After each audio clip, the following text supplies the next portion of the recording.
Right, we're going to do a little job today, which I've been meaning to do for a long time, which is the side panels on the 750, which came, they're just cheap plastic ones, I think. I mean, they're just, you see they're glossy, not very well finished, all a bit pants really, but they've been on the bike for 3 or 4 years, and I'm going to paint them, and as you can see by the glossiness of them, they've probably got a bit of an oily substance on them, so that needs a bit of degreasing.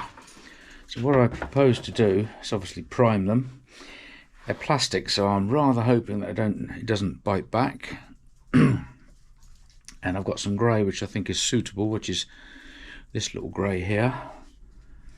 I've tested it. I've got some of this, which is there's a coarse textured paint, but I want to save that because that's what you use for trim on the cars, and I have a little Mazda which is in badly need. So first thing to do, I'm going to start do them both, but I've got to obviously take the other one off the badge off, and then I'm going to put it in some washing up water and make sure you sand it down just lightly with some 1200, but making sure I get all of the edges, because it will just flick off if not, and all making sure I get a good key inside there.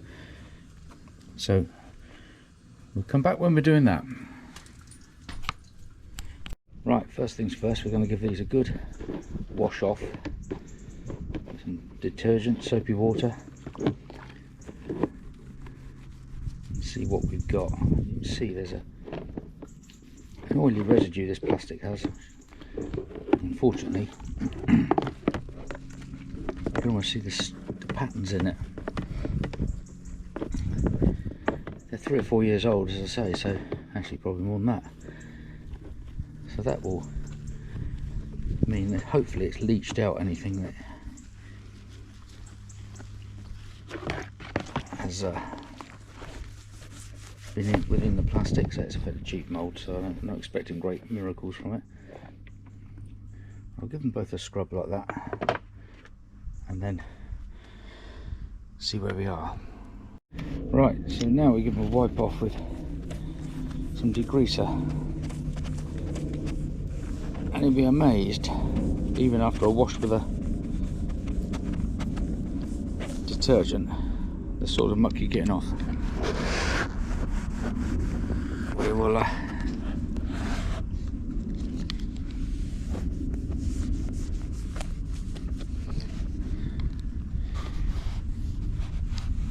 give it the best shot.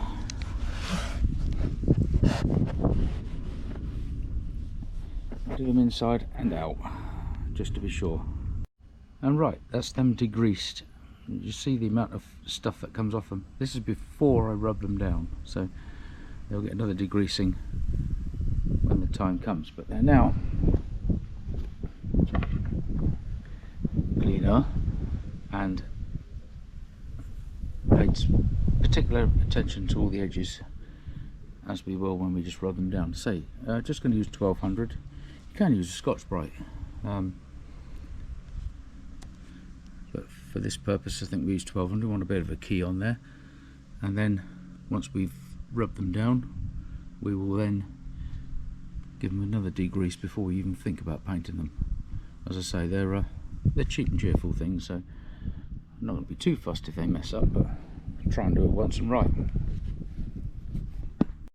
Right, 1200 wet and dry. Don't fold it in half, fold it, and do this one-handed, 3 ways, otherwise it will slide on itself. That way you've got 3 surfaces and it won't move around. So now we, with the washing up water, detergent water, give them a good rub down. Just as well very cheap, isn't it? Right, I'll get this done. Right, so you can see we've rubbed it all down now, but I have now a scouring pad, Scotch-Brite, whatever you care to call it, because what I'm looking at is these little recesses, and I just need to make sure that those I rub down.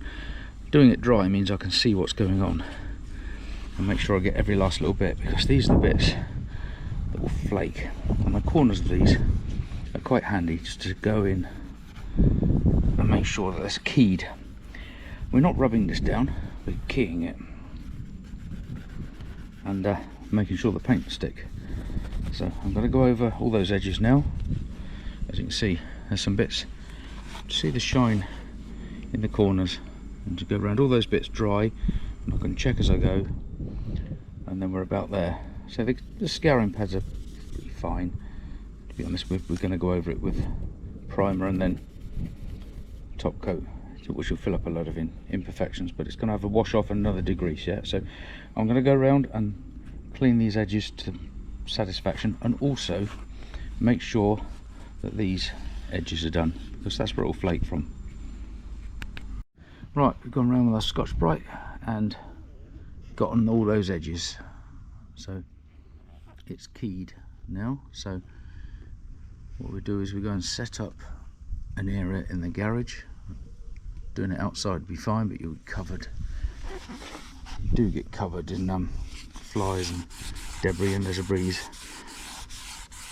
And we'll put a what we call a dust coat of primer on it after giving it yet another wash and a degrease.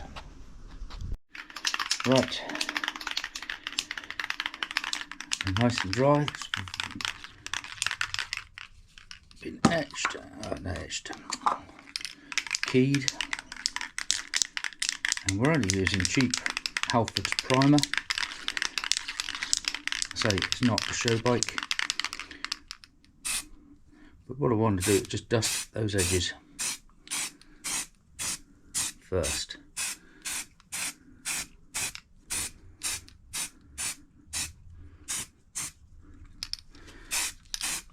Before I turn it over and give it anything else, because you'll never get those edges.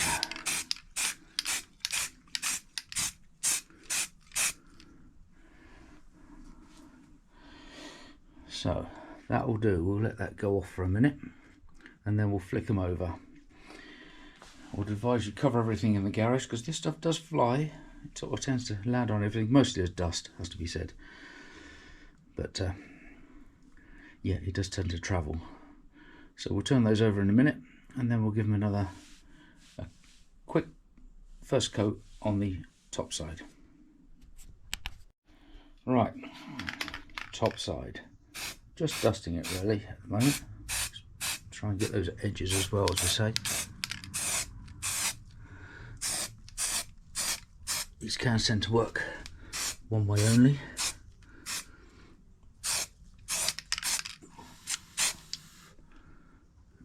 We go around the other side.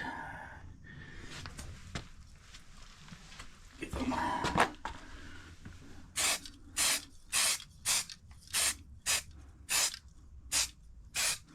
and put dust on top of it. You don't want to put a big coat on at the moment.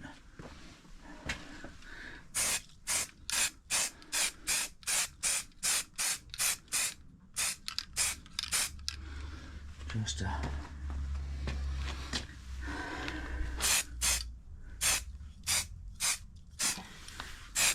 you don't want to put it on too heavy, because as I said, this is shitty plastic with a load of God knows what that will leach out, so we'll really let this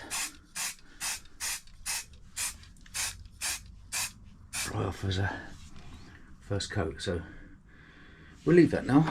That'll be left for whoop, there it goes, a bit too heavy. Leave that to go off, and make sure that we've got the edges covered before we go crazy with a heavier coat. And as I say, I want to be letting this dry really. Ooh. In the corners, that'll do. Leave it be. We'll put it out in the sun in a minute and let it dry. Now there's a difference I've always found between drying and curing, but as I say, we'll leave that for a while, let it sink in, check it's not going to react. If it reacts, we know we've got to start again, but at the moment it looks good. We'll see how we go. Right, she's had an hour or so to dry. It's looking good.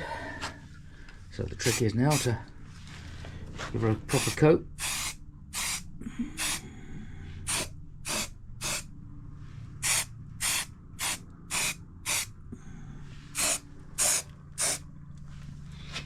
The bottom's fairly well covered, actually.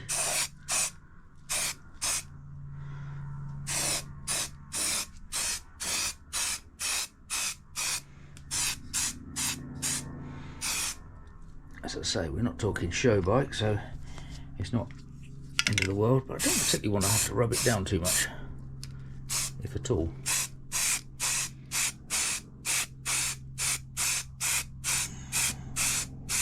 So with these aerosols, you've got so much of the paint goes in the air.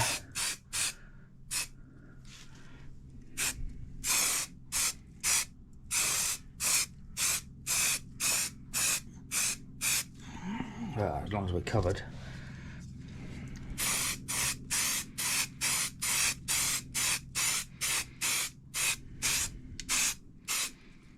I think that looks pretty damn good. We just do a check around the sides. Yeah. Just have to lay a bit on now. We'll have to rub it down. Might just nib it off.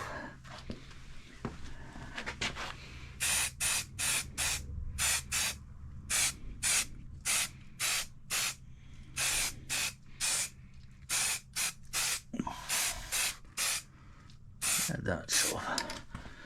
And we give it a bit of a heavier one.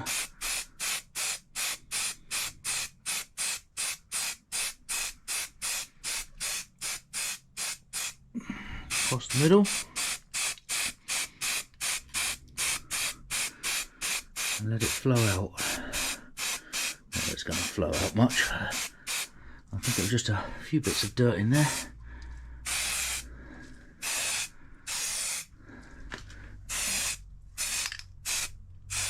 Any more, we're at risk of getting it too heavy. There we go. That'll do. That'll do for our primer. Now we've got to give that a good bit of time to go off. I was going to put it outside, but it just as I put the washing out for Sainted Woman, the black clouds have come, so we'll let it go off for a bit in there, and maybe, I was going to say put it in the lounge in the sun where the windows are, but she'll go ape shit if she comes in the house smells like this. So yeah, just let them dry there. Right, so what we're just doing here, just going over it very gently with Scotch-Brite, just literally to take off any roughness. You could theoretically just wet and wet it if you're not looking for that good a finish, but we just give it a skate over, let it dry for a bit, and it will just give it a further key, and then she'll be ready for paint. After, of course, another degrease. Right, there we are, all degreased and ready for another coat. Now the purists, quite rightly, would say to rub it down with 1200 wet and dry, but these things, normally they would have been a sort of a gunmetal metallic finish, and we're not going for anything too spectacular, we're just putting colour on them. But again, use the same process. Try to make sure the paint sprays as it should before you get carried away.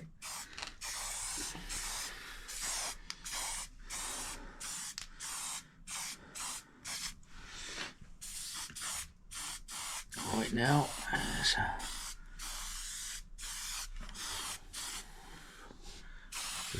do the same. So leave it with me. I'm going to give these back ends a bit of a coat and then we'll come back. Right, so we're now ready to put some splodge on. So hopefully this paint is going to not messing me about. Well, it's not the best paint in the world, but we're just using up what we find in the garage, really.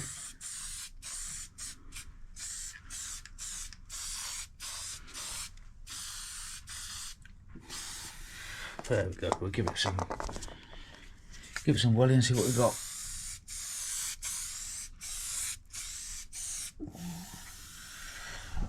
Yeah, we'll come back to when we've got a coat on there. And there we are, another little maintenance job done. So it's not perfect as it should be, and it'll weather down a bit, but for me it looks a lot better than it did. So yeah, I'm quite pleased with that. That looks quite good. I can live with that, whereas the black plastic always left me feeling that it was a mite unfinished. Simple job, aerosols, cheap, well, cheap, yeah, and looks better, which is the main thing. So it's another little maintenance job done. Not really maintenance, sort of tarting and tidying really, but we're with a bike like this, it's forever a sort of a something to do. So that's that for now. Whether you as I say, if you're doing any paintwork or anything, just remember cleanliness, and obviously if it's a shiny finish you probably want to rub it down with 1200 before you top coat it. As for this, it's a textured, so it doesn't really matter. As I say, it's nothing you can't do in a garage with a couple of aerosols. Just have to be careful and not go billy-o with the aerosol. Just put it on gently at a time, and it will come good, hopefully, for you. So yeah, that's that for now.